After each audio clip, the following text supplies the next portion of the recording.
All right, hello, this is Jeff Scott.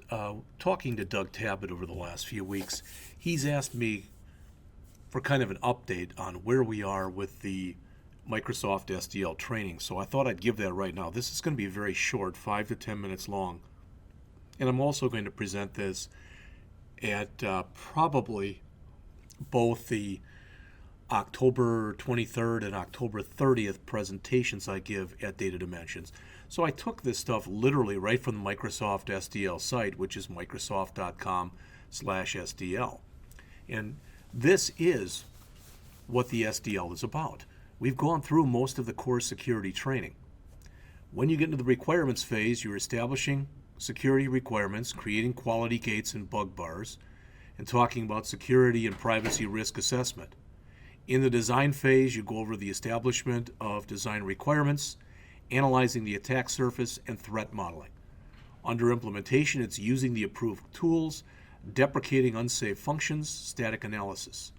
Under the verification phase, it's dynamic analysis, fuzz testing, and attack surface review. Under the release, it's incident response plan, final security review, release archive. And under response, it's execute incident response plan. So what I have done is, again, like I said, I went out to the Microsoft SDL site and got a quick little explanation of what's going on during each of these phases, and it's broken down into 17 different parts. So I'm going to show you those 17 parts and then show you what I've done and what I plan to do in order to go over those parts. All right? So this, again, is right from the Microsoft SDLC site. It's a software development process that helps developers build more secure software and address security compliance requirements. So here are the phases. And again, they're all hyperlinked. I didn't put those hyperlinks in there. Microsoft did. So number 1 is core security training. Notice foundational concepts like secure design, threat modeling, secure coding, security testing, and best practices involved surrounding privacy. We pretty much have gone through all that stuff. We're at the end of the threat modeling part of it right now. Number 2, establish security and privacy requirements. Define and integrate security and privacy requirements basically into your system. Number 3, create quality gates and bug bars. Now that's going to be different as far as how you define, declare bugs that are in your code and whatever the protocol is. So we've talked about it, but we've more talked around it than talked about it. Number 4, perform security and privacy risk assessment. We've talked about assessment analysis, and we've looked at some different assessment tools or whatever you want to call it. Number 5, establish design requirements. We've talked about the fact, how you have to go through do this stuff early in the process. The earlier you do it in the process, the cheaper it's going to be, the less disruptive it's going to be, the less work it's going to be, as opposed to, in the worst case, if you take a software product and you put it out there on the system, and then you attempt, after it's done, to go back and fix it. Number 6, attack surface analysis and reduction. All right.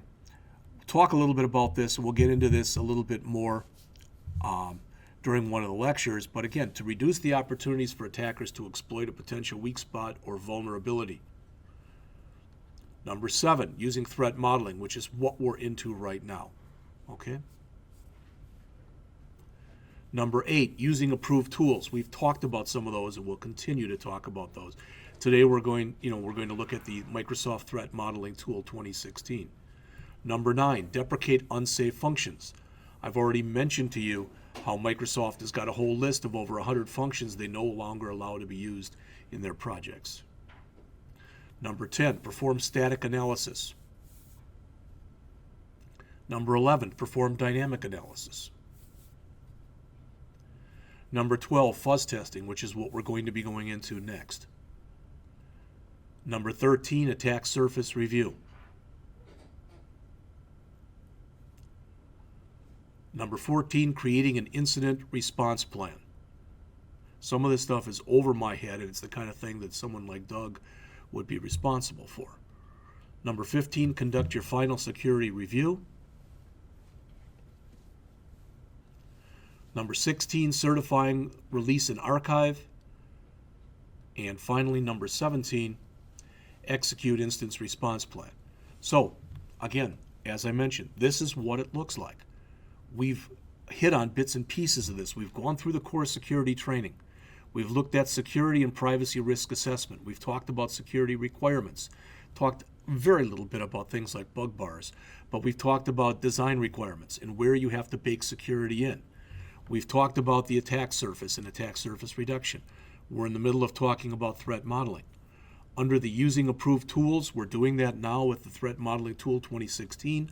We'll be doing it in the future with Microsoft's Fuzz Testing tools and some of their SQL injection tools and cross-site scripting tools. We've talked about the deprecation of unsafe functions. I've got lectures out there on static and dynamic analysis. Fuzz testing I already mentioned to you. We've again done the attack surface review. I'm not going to do much about an incident response plan for the reasons I mentioned before. I don't think that that's in my realm of expertise. We've talked a little bit about final security code reviews, and we'll get into the other stuff at the end. So how am I doing this? Well, I've been coming here and I've been giving these talks, all right? This is about the 7th or 8th week that I've been here. And what I've done is Microsoft breaks this stuff up into 14 units. All right, there's 15 things on here, but it breaks it up into 14 units. There's actually 17 things in here. So I've already done YouTube presentations on 15 of these 17. One of them, the introduction to the SDL, is going to go up here. It's the one I'm doing right now. All right, and I'm going to kind of explode this and go over it in more detail and do that lecture as well. So there's, I think, 17 of them right here. In addition, there's going to be about the same number. You can see I've done about 6 of these. I went back and redid the presentations for day 1, all right, all of them, and I broke it up into several presentations, and the ones for day 2. I'm going to go back and do the presentations, redo the presentations for days 3 and 4 and 5, all right.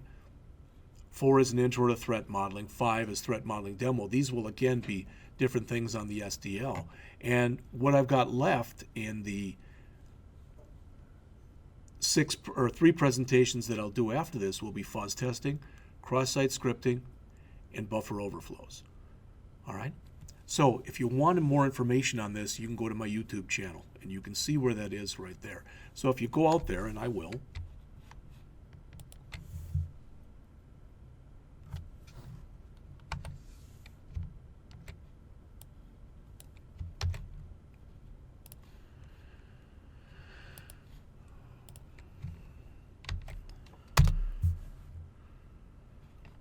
there it is, nothing grand and glorious. Blackhawk Technical College IT Web Software Developer. Last time I looked, there were somewhere between 500 and 600 videos out there. You can see there's a whole bunch, because it's done in order, so there's a whole bunch of the ones I've been doing for the classes here. All right? And if that was too much, you can just go out to youtube.com and search for Blackhawk Technical College IT Web Software Developer. And as mentioned, there's about 550 videos out there on such subjects as C, C#, ASP.NET, Java, PHP, JavaScript, jQuery, HTML, and CSS. There's other stuff as well. All right, some database stuff, MySQL lectures, etc. All right, thank you.